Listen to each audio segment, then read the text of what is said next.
Imagine a universe where time doesn't march forward, but flows backward. The future isn't a horizon you approach. It's the ground you're already standing on. Stars don't explode into being, they collapse into dust. Rivers don't carve valleys, they fill them in, rising back to their springs. In this reality, every moment you experience is the undoing of what came before, or rather, what we'd call after. It's not random chaos. It's a system as consistent as ours, just inverted. Entropy doesn't grow. It shrinks. Complexity unravels into simplicity. Now, hold that image in your mind and ask yourself, what happens to control in a world like this? If the end writes the beginning, if effects birth their causes, does the idea of steering your life even make sense? We're not here to tell a tale of this place, but to use it as a mirror one that might reflect something unsettling about our own existence. In our world, time moves like an arrow. You decide to speak, and words come out. You plant a seed, and a tree grows. The future feels open, a blank page we write with every choice. This forward flow is the bedrock of how we understand control. I choose, therefore I shape what's next. It's so intuitive that we rarely question it. But what if this sense of agency isn't universal? What if it's just a trick of the direction time happens to take here? We assume our intentions push reality forward, but strip away that forward motion, and the whole concept starts to wobble. Could control be less about us and more about the way the clock ticks? Let's step into that backward universe and see what it reveals. Picture this. In the backward universe, a tree stands tall, then shrinks into a sapling, then vanishes into a seed. You don't plant it, it unplants itself. The forest doesn't grow. It recedes into the earth. Now apply that to yourself. You don't decide to act. The action happens, and your decision emerges after, as if it's justifying what's already done. The effect comes first, and the cause follows. It's dizzying, isn't it?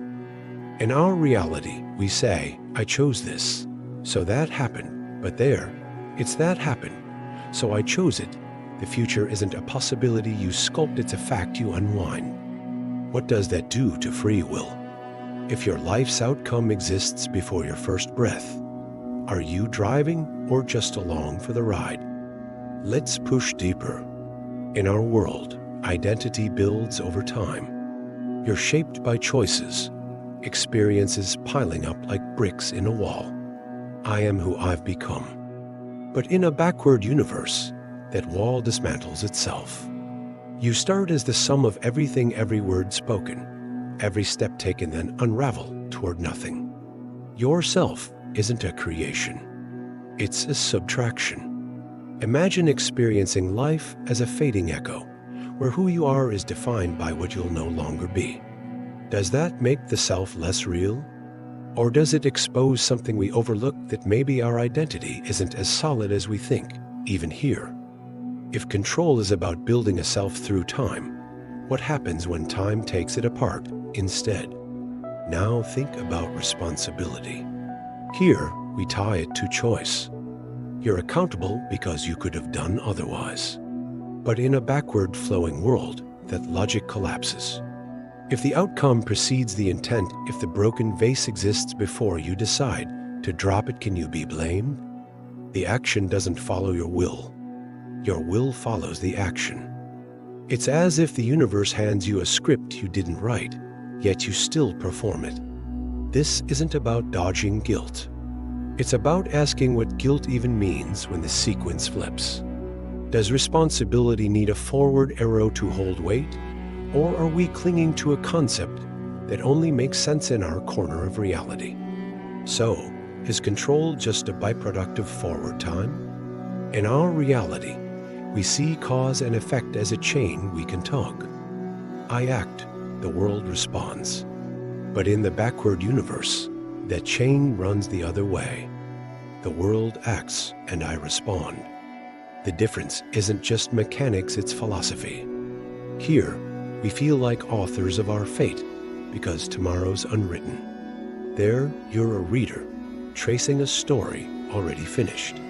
If that's true, then our sense of mastery might not be some deep truth of existence. It might be a shadow cast by time's direction. Strip that away, and control starts looking less like a power we wield and more like a perspective we inherit. Let's hold these two realities side by side. In ours, time flows forward, and we see ourselves as sculptors, chiseling the future. In theirs, time flows backward, and the future chisels you. Both are coherent systems, yet they paint control in opposite colors. Here, it's freedom. There, it's fate.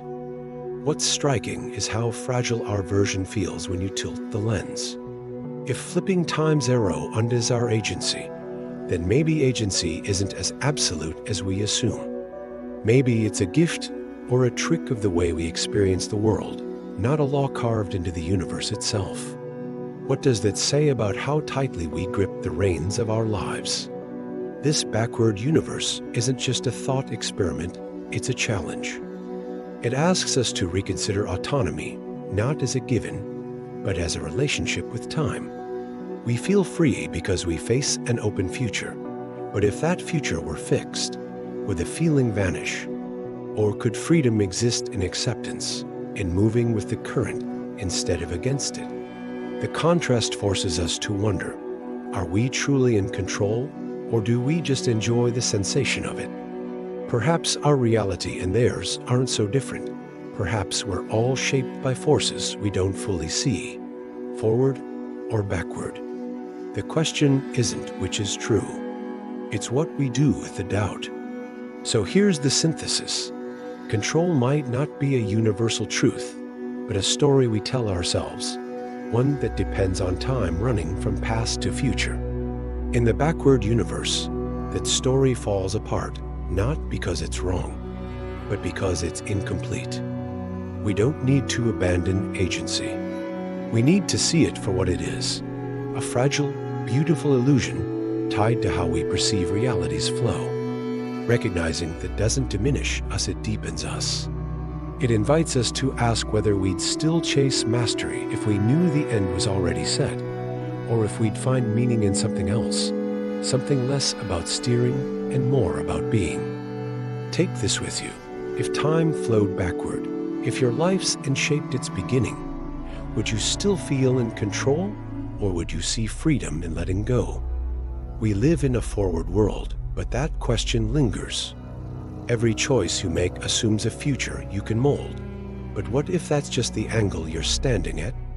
This isn't about surrendering, it's about peering beyond the frame. Look at your own life. How much of it do you truly command? And how much unfolds despite you? Maybe the backward universe isn't so alien. Maybe it's a shadow of ours, daring us to loosen our grip and wonder what remains.